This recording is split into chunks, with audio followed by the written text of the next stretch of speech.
नमस्कार जय जगन्नाथ। आज हूँ जुलाई 13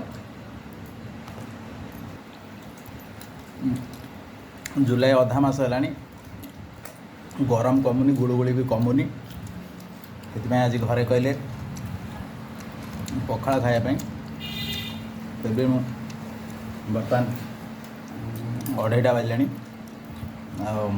पखाड़ कर आसतु टी आइटम गुड़ा देखा।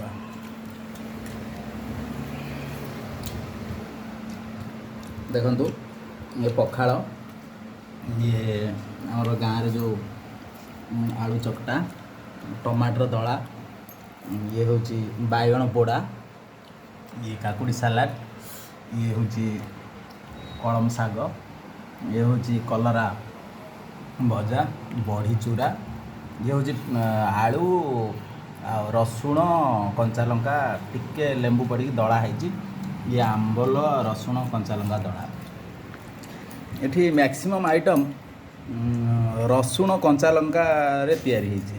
रसुण कंचा लंका जेकोसी जिनस गोटे दली खाइले तार गोटे टेस्ट नियारा ये बहुत बढ़िया है। ये कोविड पाई ये किसी दिन है भाइराल हो कि पखाड़ खाइले आपन इम्यूनिटी पावरटा बढ़ रोग प्रतिरोधक शक्तिटा आप बढ़ से आप पखाड़ समस्ते खातु ए आ भी खाऊँ एमती देसी आइटम करी घरे खातु। रही जय जगन्नाथ।